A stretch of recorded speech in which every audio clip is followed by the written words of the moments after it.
buku paling tebel yang pernah kamu baca? Kayaknya ada satu novel judulnya A Little Life dari Hanya Yanagihara, itu 810 halaman. Iya. Ya itu buat mukul orang mati nggak? Tapi Itu berapa lama baca? 1 minggu. Wow. Karena saya penasaran. Karena penasaran. 1 minggu 800 halaman, Gils. 800 halaman segini?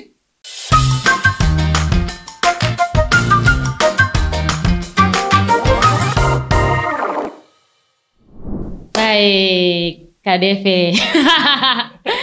Terima kasih sudah memenuhi, kita punya undangan untuk datang ke Beda Sisi Podcast. Ini merupakan episode ke-9 kita yang mungkin kita akan membahas sedikit soal literasi sih. Oke. Di Indonesia ini kan yang orangnya pada malas baca kan, ya pada seenggaknya kan kalau nulis di TikTok kan kamu kan malas baca kan, ini ngomong lah, mungkin mereka mau dengerin gitu. Iya. Bisa. Kalau bisa dibilang nih, orang di Indonesia nih punya budaya membaca nih sangat sedikit sekali sih, kayak dibandingkan dengan mungkin orang-orang yang berada di benua Eropa ataupun Amerika gitu. Apalagi sekarang tuh dari ahli baca Kemendikbud mereka bilang kalau setidaknya orang di Indonesia tuh malas membaca karena kita punya fasilitas yang kurang. Fasilitas yang kurang dan juga orang dengan adanya media sosial ini kita sudah semakin tergerus lah istilahnya untuk lebih banyak atau lebih dominan untuk menggunakan media sosial.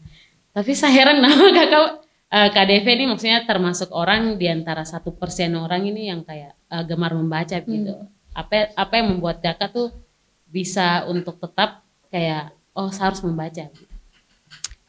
Sebenarnya itu gara-gara habits dari kecil tuh.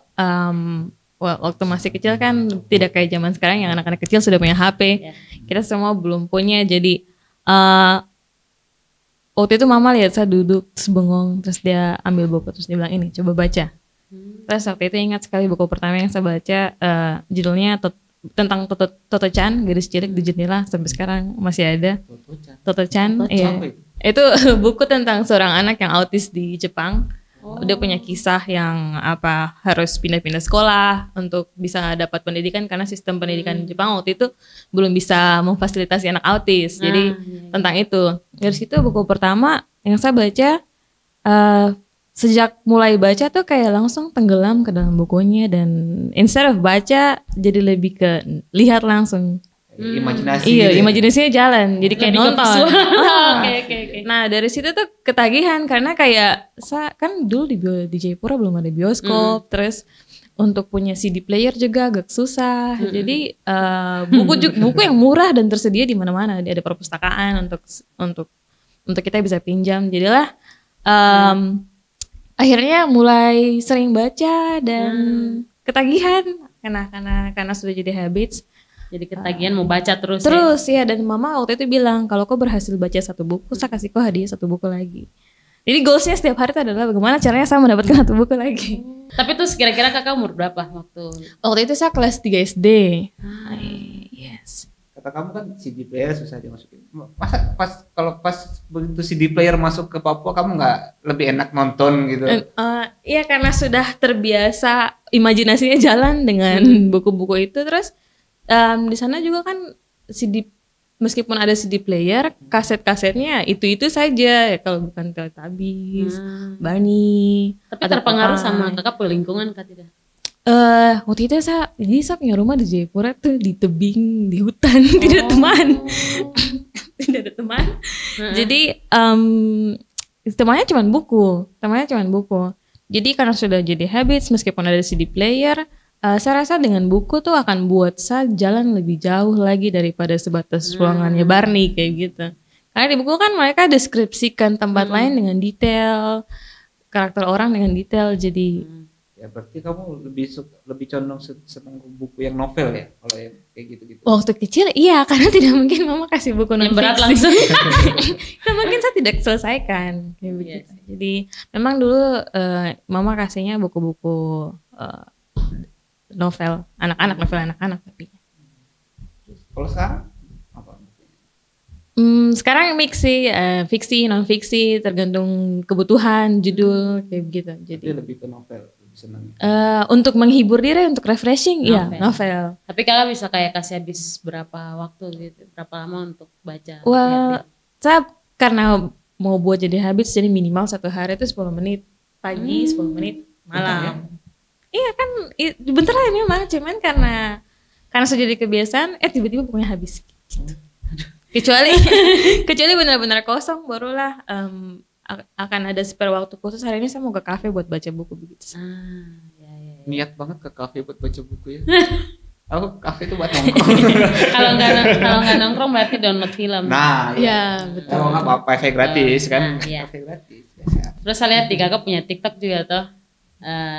Ada satu video yang kakak kayak baca buku dalam posisi duduk saja, terus itu sudah satu buku itu kakak selesaikan dalam kurun waktu 2 jam 46 menit. Iya betul.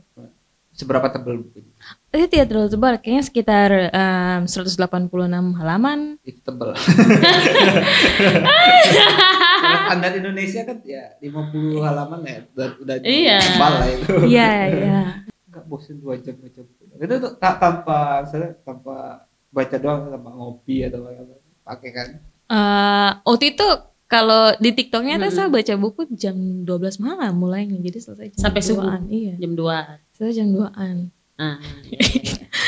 Itu karena saking penasaran sama bukunya, tuh lihat review judulnya On Earth We Briefly saya juga lupa. Itu penciptanya siapa? Itu tentang kisahnya imigran yang pergi ke Amerika, kisah tentang anaknya, menceritakan perjalanannya dia dengan ibunya yang tidak tahu bahasa Inggris sama sekali, terus ya dia yang dipaksa sama mamanya untuk harus bisa mempertahankan mereka sekolah di sana, tumbuh di sana kayak gitu. Jadilah tentang ibunya. Jadi itu isinya adalah surat-suratnya dia kepada mamanya yang sudah tidak ada, kayak apa yang dia syukuri selama ini, kenapa mamanya bawa ke sana kayak gitu.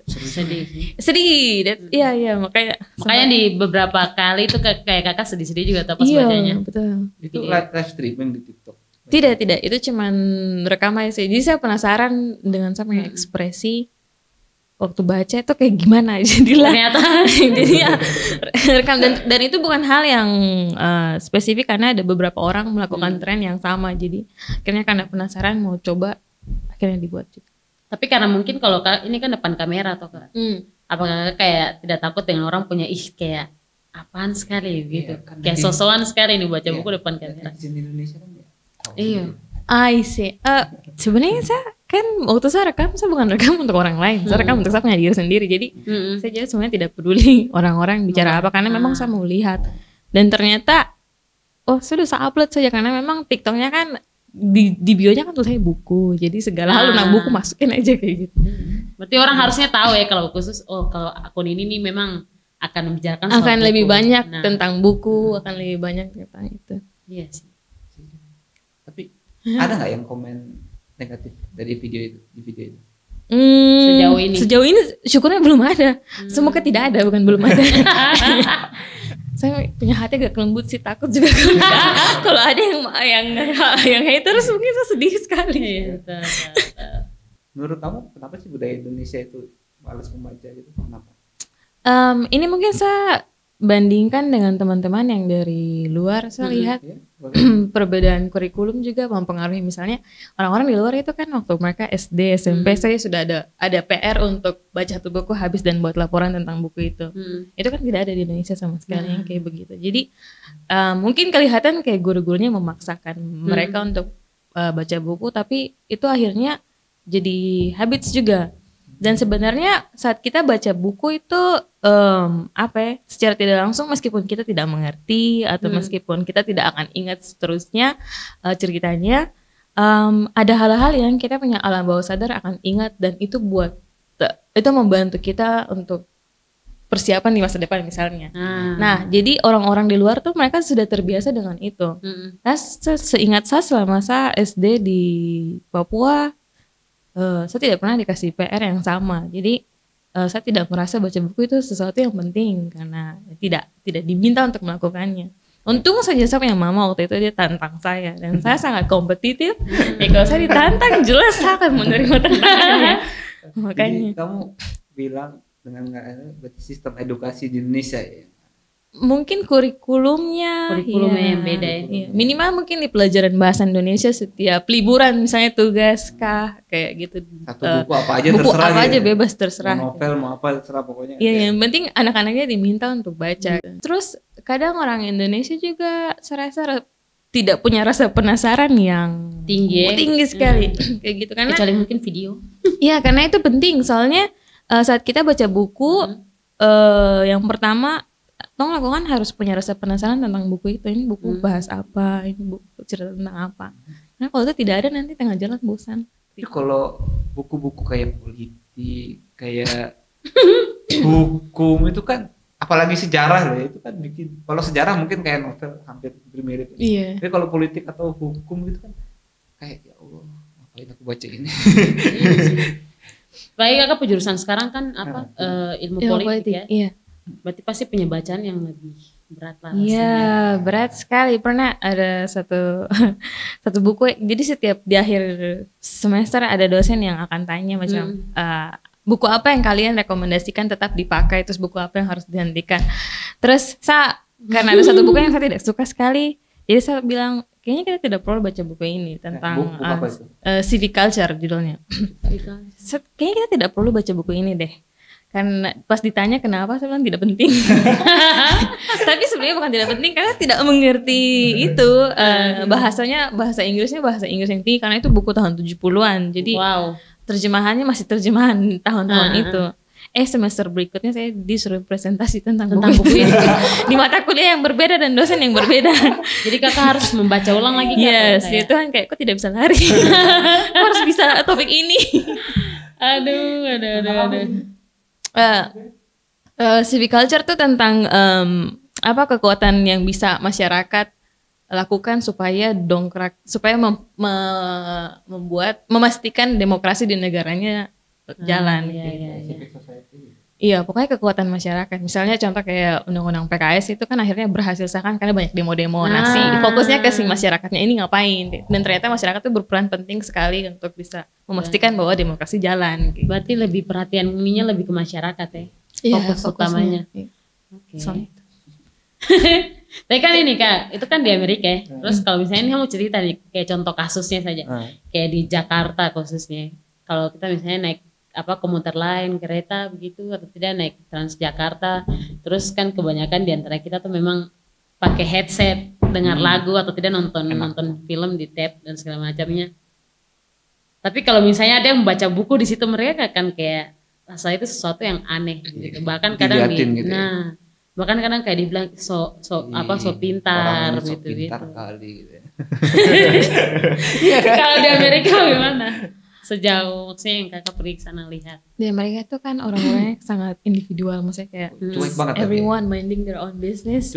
Iya, jadi kayak ya selama kalian berkelahi dan selama tidak kena saya tidak peduli kayak begitu. Jadi mungkin lebih fokus ke diri masing-masing. Jadi kalau ada orang yang membaca ya sudah biarkanlah dia dengan dunianya. Kakak punya state di apa namanya? Di Michigan.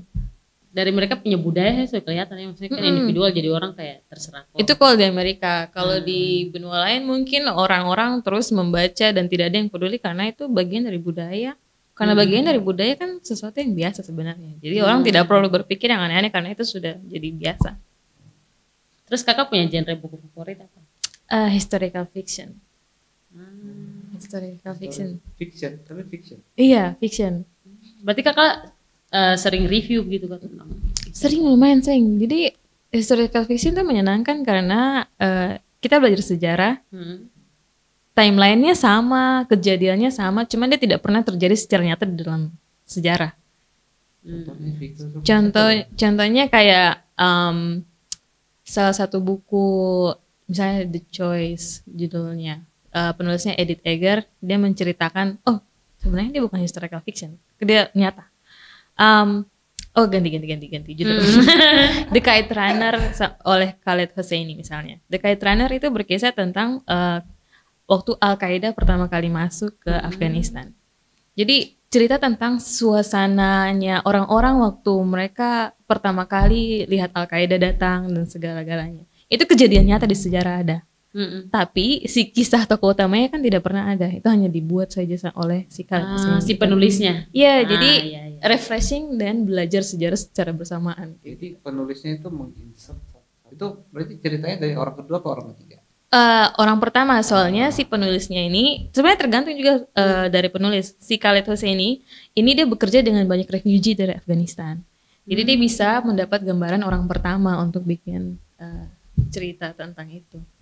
Termasuk juga perang-perangnya gitu. Iya, semua perang-perangnya, pemimpinnya, situasi, pengaboman, semua. Itu berarti jalur orang bermigrasi dari Afghanistan ke Pakistan, lalu pergi ke Amerika.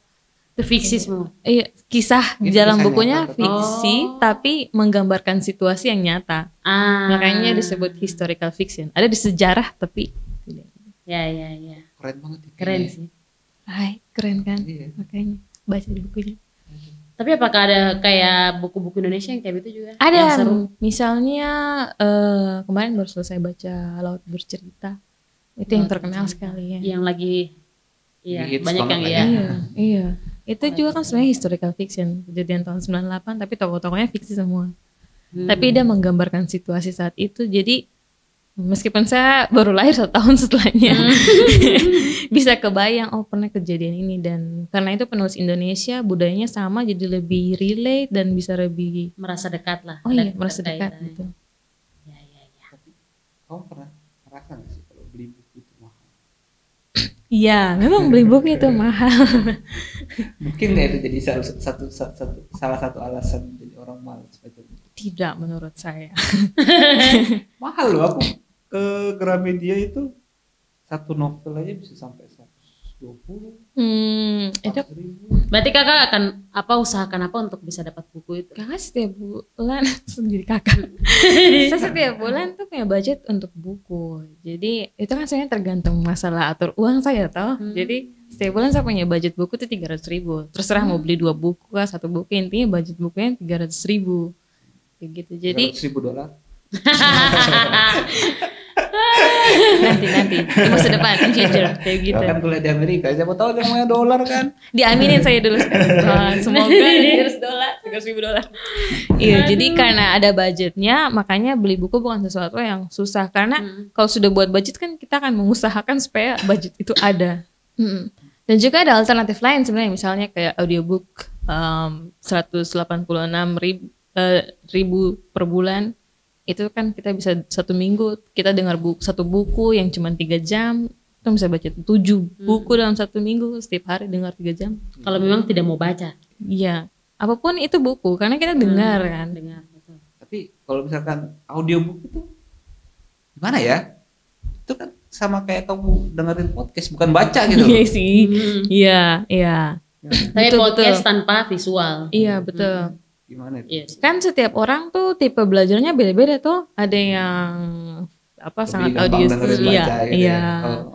Ada yang textbook kayak belajar bahasa saja. Mungkin selama ini orang tidak bisa berhasil belajar bahasanya karena dia tipenya belajarnya visual tapi disuruh pakai textbook. Kan agak itu susah. bosan, ya. Agak susah untuk dia. Dia akan susah sekali untuk belajar. Tapi kalau orangnya textbook, kasih dia textbook 1 buku 1-2 buku mungkin akan sangat cepat.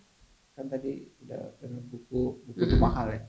Gimana kalau kan sekarang tuh di media-media online kan banyak yang nyediain kayak buku-buku gratis. Itu menurut kamu gimana? Itu sebenarnya itu sangat membantu sebenarnya untuk orang. Jadi semakin tidak ada alasan untuk tidak bisa baca buku. Tapi Ada. Tapi kan writernya kan kehilangan pemasukan kalau misalkan orang beli. Oh, I see. Betul. Jadi memang Jadi betul.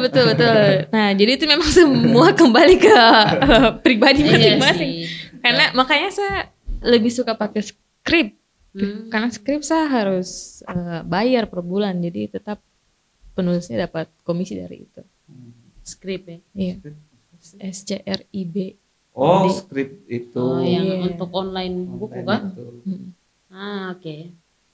Berarti di antara semuanya nih kakak punya penulis favorit siapa? Aduh, Dan kenapa? susah Setelah kakak kan sudah baca Ya, buku dari kecil ya. kalau misalkan susah begitu ya per genre lah. Misalkan Iya. novel siapa? Atau siapa? Tidak bisa satu. Tiga lah. Top 3. Tiga. Mungkin yang pertama C.S. Lewis. C.S. Lewis itu yang tulis Narnia. Narnia 1 sampai 7. Karena dia terlihat sangat pintar dari buku-bukunya. Karena dia bisa menggambarkan sesuatu yang begitu sulit jadi sangat mudah. Misalnya Narnia itu kan sebenarnya Alkitab versi biasa. Tapi dia bisa menciptakan alur yang siapa saja bisa baca tanpa berpikir bahwa itu Dari Alkitab misalnya. Gitu. Dari itu kan dari Kejadian sampai Wahyu. Buku 7-nya tuh literally Wahyu yang dibuat jadi fiksi. Nah ini buat orang-orang yang tidak tahu nih bisa bagus. Misalnya itu C.S. Lewis. Yang kedua mungkin Tolkien, penulisnya Lord of the Rings. Iya, karena bukunya kan politik tingkat tinggi juga. Bahasanya berarti. Iya, terus dia bisa menciptakan bahasa sendiri. Dia kan nyiptakan bahasa dulu kan, baru nyiptain buku. Keren. Karena ternyata dia adalah profesor bahasa. Dan dia sahabatnya C.S. Lewis. Oke. Iya, sahabatnya C.S. Lewis. Jadi Circle yang mereka saling membangun. refer persahabatannya mereka di beberapa buku. Gitu. Itu sama mungkin yang ketiga itu Khalid Hosseini yang tadi saya bilang yang tulis The Kite Runner. Karena genrenya cara dia menulis buku tidak pernah bikin saya gagal menangis gitu ya. Pasti selalu terbawa terus. Emosional banget ya. Baru baca halaman pertama kedua langsung bisa masuk ke dalam bukunya. Karena agak susah untuk bisa kayak begitu. Ada nggak buku kamu yang suka? Ada ilmu politik misalkan. Buku di ilmu politik Sesuai jurusan. Ada nggak? Mungkin kalau buku-buku non fiksi di ranah politik sempat baca satu buku judulnya Why Nations Fail. Kenapa negara gagal? Acemoglu, orang Turki penulisnya. Dia cukup baik untuk menggambarkan situasi negara-negara. Buku paling tebal yang pernah kamu baca? Kayaknya ada satu novel judulnya A Little Life dari Hanya Yanagihara, itu 810 halaman. Iya. Ya itu buat mukul orang mati nggak? tapi Itu berapa lama baca? 1 minggu. Wow. Karena saya penasaran. Itu saya penasaran. 1 minggu 800 halaman, Gils. 800 halaman segini? Tidak, itu kan tapi karena si bahan kertasnya tuh ini jadi dia cukup tipis. Cuman kalau dibuka 800 halaman kayak gitu jadilah. Ya bukunya bagus sih. Cuman saya tidak akan baca bukunya lagi. Menyakitkan. Oke. Berarti apa Jepang ya? Memang tidak, itu dari Amerika. Oke. Terus dari dulu sampai sekarang ini kakak sudah baca buku berapa kira-kira? I don't know, mungkin Just ballpark. 100, 200 lebih mungkin. Wow. Kalau karena pertama kali baca buku yang tebal tuh dari kelas 3 SD, jadi sudah tidak bisa hitung lagi. Terus kalau 1 tahun tuh kira-kira ada berapa buku kira-kira? Kayak 1 tahun. Tahun lalu tuh sampai target 36 tahun lalu. 36 berarti. Tapi tidak bisa. 3 buku sebulan. Iya, tapi berhasil 48 ternyata. Jadi 4 buku sebulan. Iya. 48 buku. Iya, itu tahun lalu. Tahun ini sebenarnya targetnya 50, cuman masih berjalan dengan sangat-sangat pelan. Belum sampai 10, baru 11. Sekitar Ada nggak buku yang kamu udah baca? Udah kamu nggak tertarik tapi kamu tetap baca gitu? Sejauh ini mungkin belum pernah karena saya beli buku juga pasti baca blurbnya kan yang di belakang. Kalau tidak menarik saya tidak akan beli kayak gitu. Jadi Kecuali bahan kuliah ya. iya. Mungkin pernah satu buku yang saya beli hanya karena orang-orang bilang ampun ini buku bagus sekali. Ya. Terus pas beli ternyata Oke. Iya. Biasa aja. Biasa aja sih kayak overhype di bukunya, di overhype gitu. Menurut saya dia menjadi overhype karena bisa relate dengan beberapa orang. Kan ada orang-orang yang baca buku dan menjadikan buku itu sebagai kepribadiannya. Saat dia menjadikan buku itu sebagai kepribadiannya, segala hal tuh selalu disangkut pautkan. Iya, soalnya saya sama dengan tokoh utamanya dan segala-galanya. Ada ya kayak gitu? Ada, banyak. Dan itu susah sebenarnya kalau kayak gitu. Akhirnya dia tidak bisa keluar dan selalu tenggelam di dalam kesedihan dan segala-galanya. Kan tumbuh besar kan di Papua kan ya? Iya. Pertama kali baca buku bahasa Inggris? Itu waktu kayaknya waktu kelas 5 SD, karena jadi saya punya bapak, dia pergi ke New Zealand, sempat ada pelatihan, terus dia beli buku Harry Potter and the Sorcerer's Stone. Jadi itu satu-satunya buku bahasa Inggris yang saya punya. Sampai mungkin pas kuliah masuk di kampus, baru karena dosen selalu kasih bacaan yang bahasa Inggris, mulai terbiasa, lalu mikirnya ya kalau saya mau memperlebar kapasitas ya harus bisa kuasai ini. Akhirnya shift buku-bukunya, tidak, saya memaksa diri untuk jangan beli buku bahasa Indonesia, belilah yang bahasa Inggris supaya terbiasa. Terus kayak dari buku-buku itu kira-kira ada yang kakak jadikan quotes kan, tidak kayak oh ini kita termasuk ke tidak termasuk ayat bacaan juga. Kita kan buku juga. Iya betul. Sebenarnya mungkin kalau quotes tidak ada spesifik, cuman kayak dari kisah buku itu saya belajar apa kayak gitu. Misalnya yang kayak tadi sempat mention buku The Choice by Edith Eger, itu berkisah tentang pengalaman dia sebagai orang Ceko di camp konsentrasi di Auschwitz. Nah dari buku itu tuh saya selalu ingat, saya punya hidup paling susah masih ada Edith. Hidupnya jauh lebih susah dari saya. Berarti jadi jangan menceritakan tentang waktu apa pas zamannya Hitler dan tinggal dalam konsentrasi ya. Okay. Gitu. Aduh sedih. Kamu kan seneng nih, bukan di medsos tuh tujuannya apa sih? Awal sharing di medsos itu karena memang ingin aja sih, jadi karena saya suka. Terus waktu itu kan buka TikTok dulu, saya salah satu yang lihat orang main TikTok tuh kayak ini apaan sih, kenapa semua orang main TikTok dan segala-galanya. Cuman pas buka TikTok pertama-pertama adalah satu komunitas di TikTok yang namanya BookTok. Jadi pas buka hashtagnya isinya tuh semua orang review buku.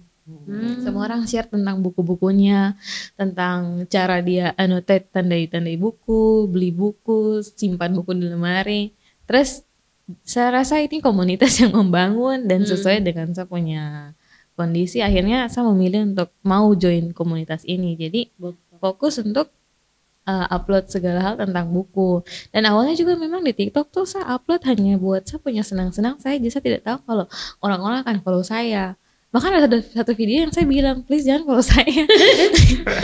Kenapa kamu bilang begitu? Kenapa? Karena kagetnya dengan algoritma TikTok ya, yang sangat cepat. Iya kaget sekali, tiba-tiba banyak orang follow saya, kan jadi kaget.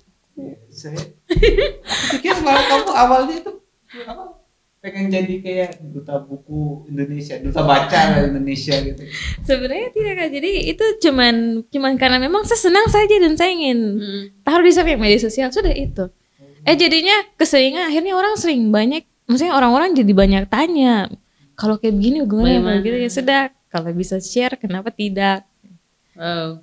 Gitu lah. Saya juga mengikuti kakak. Keren. Terus kakak pernah tes IQ kah belum? Dulu waktu SMA sempat tes, tapi tidak tahu. Katanya IQ itu bisa berubah-ubah. Maksudnya tergantung. Sesuai kita punya perkembangan. Iya. Oke. Berapa tuh? Ingat gak? Kayaknya 140 or something. Itu udah masuk jenius kan? Iya. Apa jenius? Selain baca apa? Iya. Ada bilangnya? Ada tidur, nonton. Iya. Kaum rebahan juga berarti? Betul, remaja jompo. Tidur. Saya suka belajar bahasa juga, bisa jadi hobi. Sama nonton paling.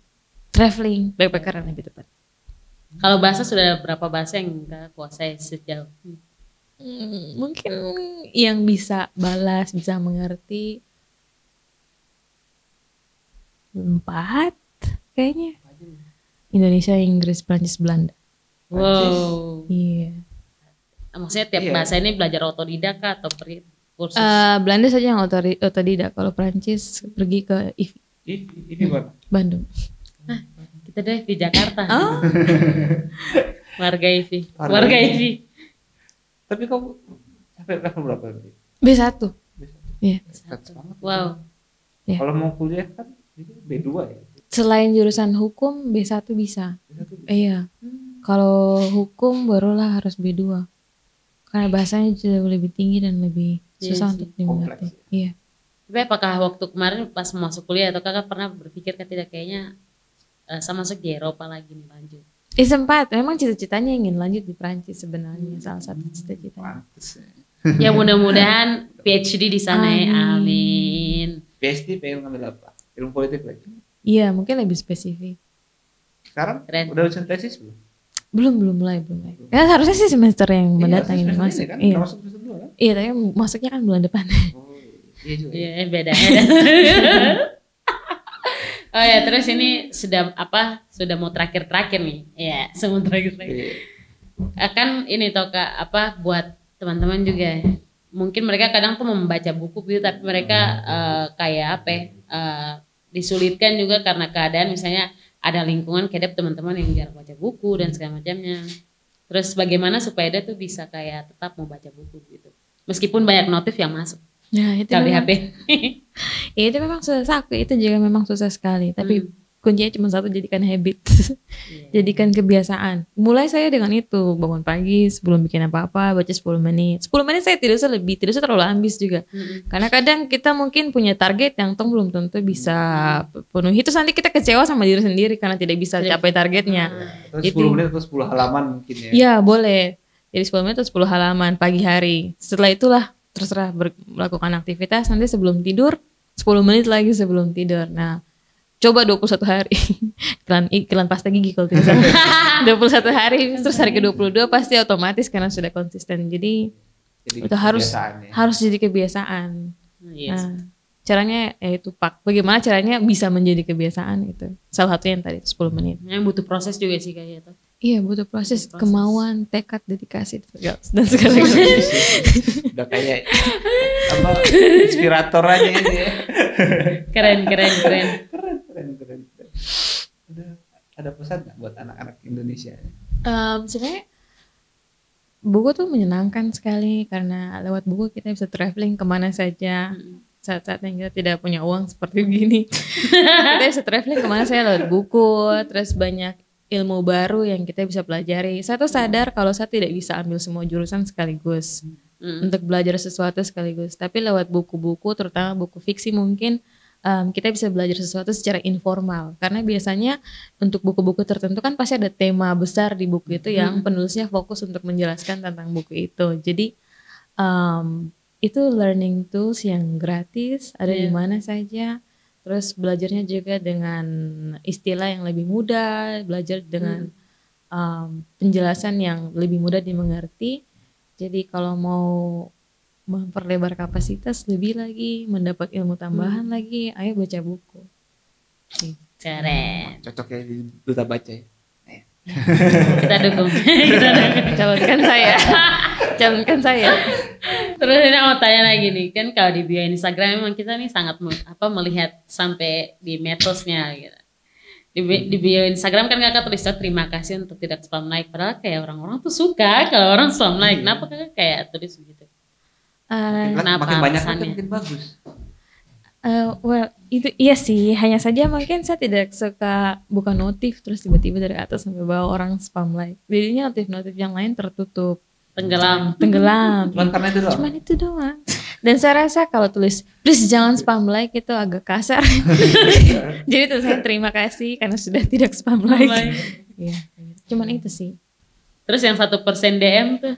Oh iya, jadi aduh sebenarnya di bio-nya kakak juga jadi bilang ke orang-orang kalau akan respon tuh kayak minimal kok minimal sih apa? Iya. Presentasi. Iya, presentasi balas DM 1%. Karena ini pernah ada seorang adik yang DM terus saya tidak balas karena memang lakukan kegiatan yang lain terus dia marah. Kenapa sampai DM tidak dibalas bla bla bla bla bla bla. Jadi itu disclaimer bahwa saya tidak akan selalu cek saya punya DM untuk dibalas kayak gitu. Selain memang agak susah juga jadi perempuan di media sosial sekarang. Karena banyak pesan-pesan yang tidak menyenangkan juga lewat DM. Kalau itu emang gak harus dibalas. Iya. Kenapa adik itu marah? Nah itu juga pertanyaan saya, kenapa sampai sekarang dia marah. Kayak terus kadang saya tidak balas DM-nya, terus mungkin upload story lah. Itu juga jadi alasan kenapa upload story terus tidak balas DM. Jadi kan akhirnya saya jadi tertekan kalau misalkan orang mau untuk saya harus balas DM. Jadi ada disclaimer di bio-nya bahwa saya minta maaf, tapi saya kemungkinan balas DM itu 1%. kecil.